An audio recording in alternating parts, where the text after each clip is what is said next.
50 basis point से 100 basis point तक की तवक्कात तो कहीं ना कहीं मार्केट में भी थी। बिजनेस कम्युनिटी ज़्यादा बड़े कट का मुतालबा कर रही थी और कह रही थी इसको सिंगल डिजिट में लेके जाएं क्योंकि इन्फ्लेशन बहुत कम हो गई है और ज़ाहिर है स्टॉक मार्केट को भी फ़ायदा होता अगर शरह सूद में कमी होती। मगर स्टेट बैंक ने कॉशियस स्टांस बरकरार रखा, 11% पे शरह सूद को रखा।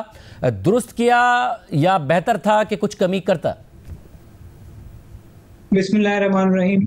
देखें शाहज़ेब भाई, 60% लोग कह रहे थे कि शरह सूद में कमी होगी, मगर 40% ये भी कह रहे थे कि नहीं होगी। तो इसलिए ये फैसला तवक्कुआत के तो बरअक्स है, मगर कोई चौंका देने वाला नहीं है। मगर जब आज की प्रेस कॉन्फ्रेंस सुन के और स्टेट बैंक गवर्नर की एनालिस्ट की 1 घंटे की मीटिंग सुन के मुझे लग रहा है कि कोई फैसला बुरा नहीं है। और 2-3 दफ़ा एनालिस्ट मीटिंग में गवर्नर साहब ने कहा कि हम कॉशियस हैं और हम पूरे साल की मीटिंग का स्केड्यूल दे चुके हैं। तो वो ये हिंट कर रहे थे कि अभी तो वो कॉशियस है और अगर हालात बेहतर हुए तो ये जो रेट कट है ये ख़त्म नहीं हुआ, ये ऑन होल्ड है।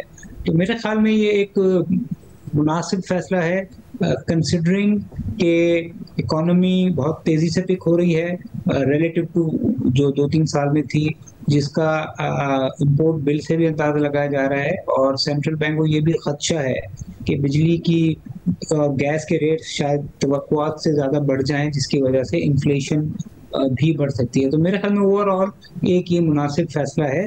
जब इंटरेस्ट रेट 22 से 11% हो गए हैं तो आधा फीसद 1% अगर बढ़ जाए, कम हो जाए, तो मुझे नहीं लगता कि कोई बिजनेस की फीजिबिलिटी पे फर्क पड़ता है। और दूसरा जो एक मामला है वो करेंसी के हवाले से है। एनालिस्ट ब्रीफिंग में गवर्नर स्टेट बैंक ने बताया कि $20 अरब 3 साल में खरीदे हैं। इस साल भी बहुत ज़्यादा बाइंग की, बैरूनी इनफ्लोज नहीं आ रहे थे। पाकिस्तान ने कर्ज़ों की अदायगी भी कर दी और जो रिजर्व्स हैं वो भी IMF के टारगेट के मुताबिक हो गए। मगर ये तनकीद भी होती है कि करेंसी पाकिस्तान की अंडर वैल्यूड है, अगर कम हो जाती तो उसके बाद पाकिस्तान में महंगाई और कम होती। आप समझते हैं ये भी एक दुरुस्त पॉलिसी है जिसको लेकर स्टेट बैंक चल रहा है? लेकिन जो पाकिस्तान के हालात हैं, जाहिर बात है कोई डेवलप कंट्री है नहीं कि वहाँ फ्री मूवमेंट, फ्री बिल्कुल फ्लोट हो। ये जो स्ट्रेटजी है ये कदरे बेहतर है, क्योंकि हमने ये भी देखा कि जो पहले 10 साल पहले हुआ करता था कि पैक कर दिया गया था 105 रुपए पे, फिर हमें इसका नुकसान भुगतना पड़ा और करेंसी बहुत तेजी से गिरी।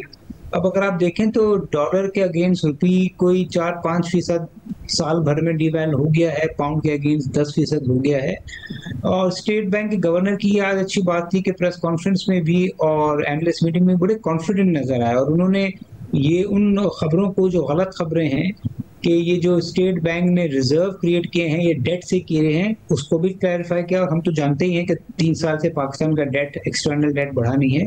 और उन्होंने इसको भी क्लैरिफाई किया कि हुकूमत ने कोई डॉलर बेचे हैं। उन्होंने कहा कि स्टेट बैंक बदस्तूर डॉलर खरीद रहा है और मेरे ख्याल में पाकिस्तान की तारीख में इतनी ज़्यादा खरीदारी 3 साल में $20 बिलियन कभी किसी ने की नहीं है।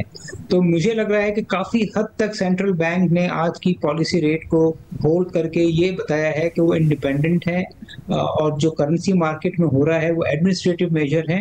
और मुझे नहीं लगता कि वहाँ भी इनको कोई ऐसा प्रेशर है कि जो पिछली हुकूमतों ने गलतियाँ की थी कि डॉलर बेच के रुपए को स्ट्रॉन्ग किया था, मुझे नहीं लग रहा कि ऐसा हो रहा है। ये थोड़ा बहुत जो रुपये में बेहतरी आई है वो एडमिनिस्ट्रेटिव मेजर की वजह से है, हवाला हुंडी को कंट्रोल किया जा रहा है जिसकी वजह से।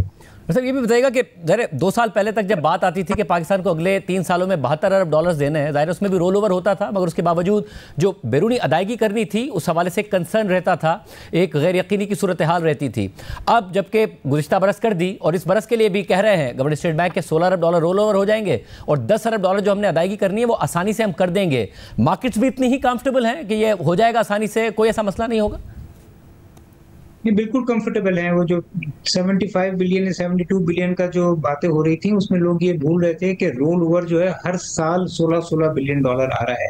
और अब तो ये $16 बिलियन का जो फ्रेंडली कंट्रीज है उन्होंने राइटिंग में दे दिया IMF को, तो वो रिस्क तो काफी हद तक कम हो गया, जिसकी वजह से हमारी रेटिंग 2 एजेंसीज ने अपग्रेड कर दी है और शायद तीसरी भी कर दे बहुत जल्द। तो मार्केट तो काफी हद तक कॉन्फिडेंस है। और शाहजेब भाई, इसका अंदाजा आप लगाया जा सकता है कि आप छोड़ दें पाकिस्तान की बॉन्ड मार्केट और पाकिस्तान की इक्विटी मार्केट को, जो यूरो बॉन्ड मार्केट है वहां पे तो 7-8% की यील्ड हो गई है। अब अमेरिका का रेट है 4-5%, पाकिस्तान के बॉन्ड 7-8% पर है। तो ऐसा मुझे लग रहा है कि जो इन्वेस्टर्स हैं, बॉन्ड इन्वेस्टर्स, और जो रिस्क वो दे रहे हैं पाकिस्तान को, वो ये अज्यूम कर रहा है कि ये रोल ओवर आसानी से हो जाएंगे और पाकिस्तान का जो इकोनॉमिक स्टेबलाइजेशन का जो प्रोग्राम है वो जारी रहेगा।